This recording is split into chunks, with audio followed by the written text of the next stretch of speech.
ये भी कोई छोटी उपलब्धि नहीं है अगर आप ये जानते हैं कि जीवन का मूल उद्देश्य सफलता प्राप्त करना नहीं बल्कि प्रसन्नता प्राप्त करना है। मैं इसे एक बड़ी उपलब्धि कहूँगा, क्योंकि स्वयं के बारे में कोई भी बात समझ पाना और स्वयं के बारे में कोई भी बात आत्मसात कर पाना, जान पाना, ये एक बड़ी उपलब्धि है।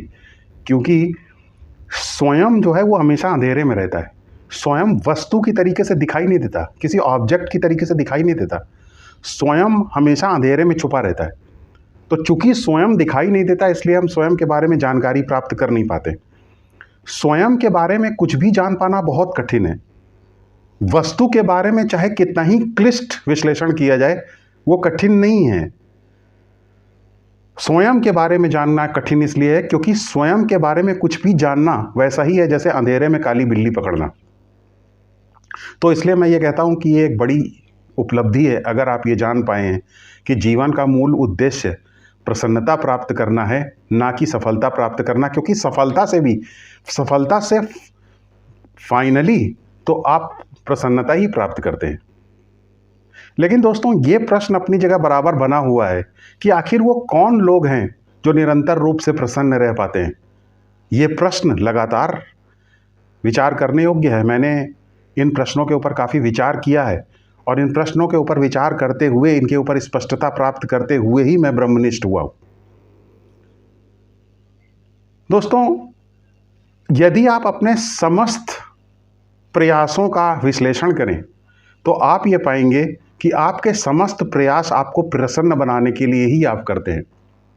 वास्तव में अगर विज्ञान को भी आप देखें, विज्ञान एवं प्रौद्योगिकी का जो भी विकास हुआ है, वो विज्ञान एवं प्रौद्योगिकी का विकास जो है वो आपको मूल रूप से सुविधाएं प्रदान करने के लिए हुआ है, ताकि उन सुविधाओं का इस्तेमाल करके, उनका अनुप्रयोग करके आप प्रसन्न रह सकें।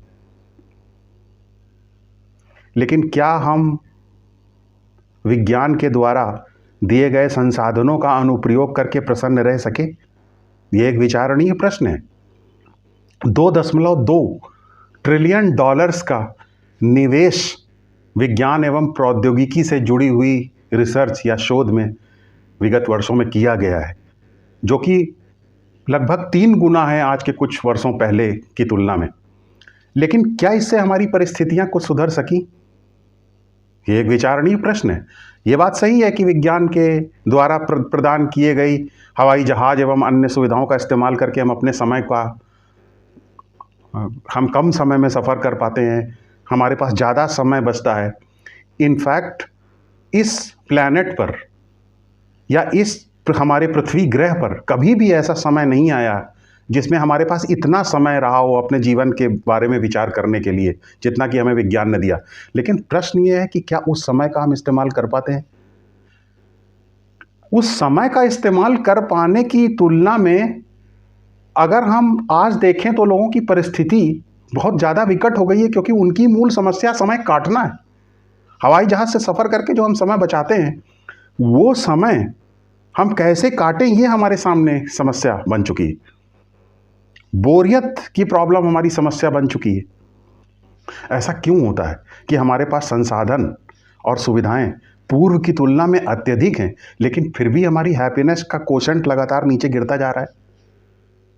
दोस्तों, इन प्रश्नों के ऊपर गंभीरता से विचार करने पर थोड़ा अटपटा लगता है, लेकिन आप जान करके आश्चर्यचकित हो जाएंगे कि आपको कोई भी संसाधन, आपको कोई भी संबंध, आपको किसी भी व्यक्ति का साथ प्रसन्नता तभी दे सकता है जब आप पहले से ही प्रसन्न हो।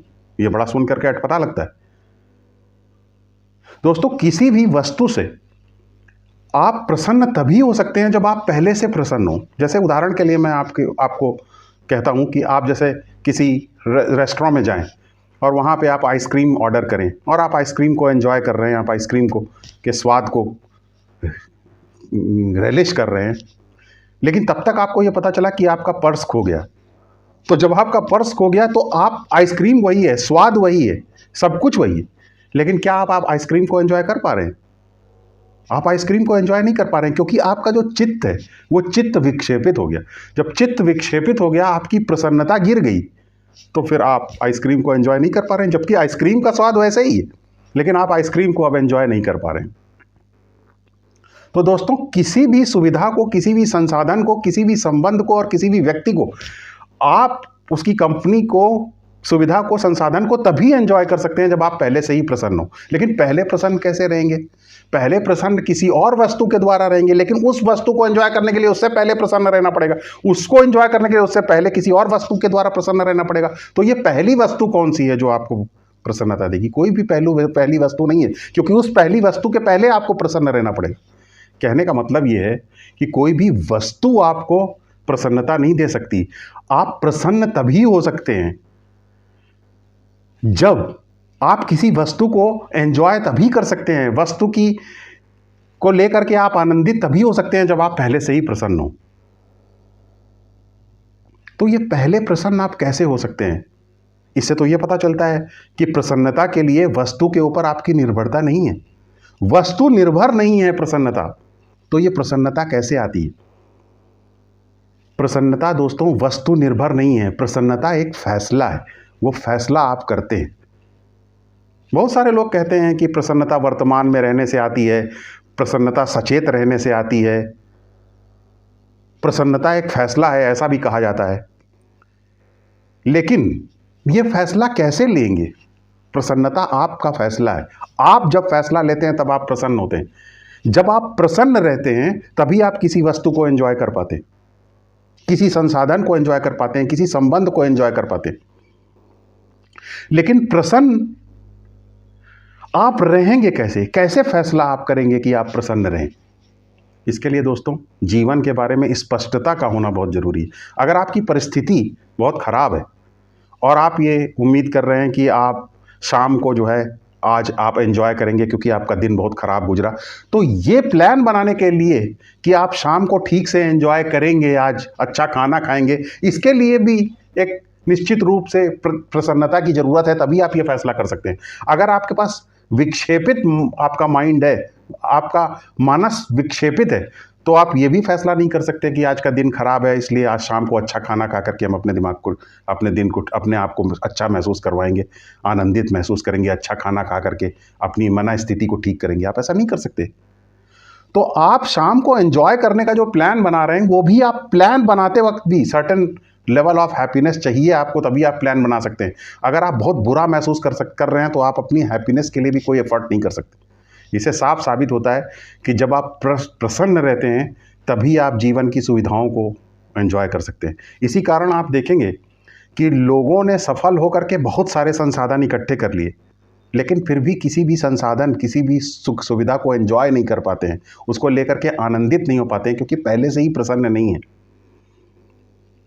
अगर आप पहले प्रसन्न रहते हैं और उसके बाद आप किसी वस्तु को, किसी व्यक्ति को, किसी संसाधन को एंजॉय करने की कोशिश करते हैं, तो वो आपकी ही वो हैप्पीनेस का एक मैनिफेस्टेशन बन जाता है।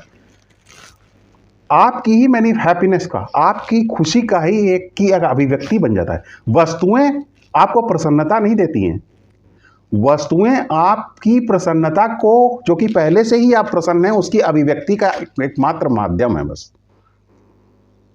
तो दोस्तों, ये प्रसन्नता, पहले से प्रसन्न आप कैसे रह सकते हैं?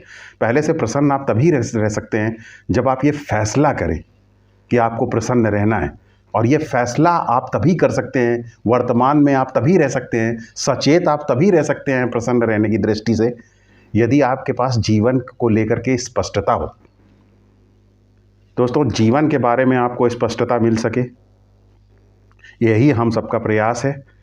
और इसी के लिए मैंने लोक अद्वैत जीवन शिक्षा संस्थान की स्थापना की है, ताकि जीवन के बारे में स्पष्टता का प्रचार प्रसार किया जा सके। और ये वीडियो सीरीज़ बनाना भी इसी दिशा में उठाया गया एक कदम है, ताकि आपको नए वीडियोस मिलते रहें और आप जीवन की दृष्टि से स्पष्टता पैदा कर सकें और प्रसन्न रहें, और वस्तुएं आपकी प्रसन्नता की अभिव्यक्ति का माध्यम बने और आप वस्तु निर्भर ना हो अपनी प्रसन्नता के लिए। तो दोस्तों, वीडियो को आप लाइक कीजिए, सब्सक्राइब कीजिए, कमेंट कीजिए, शेयर कीजिए, ताकि हम सबको प्रोत्साहन मिले, ताकि हम और नए वीडियोस ला करके आपके जीवन में स्पष्टता प्रदान करने का जो ये प्रयास है, शुभ प्रयास है, इसको कर सकें। धन्यवाद।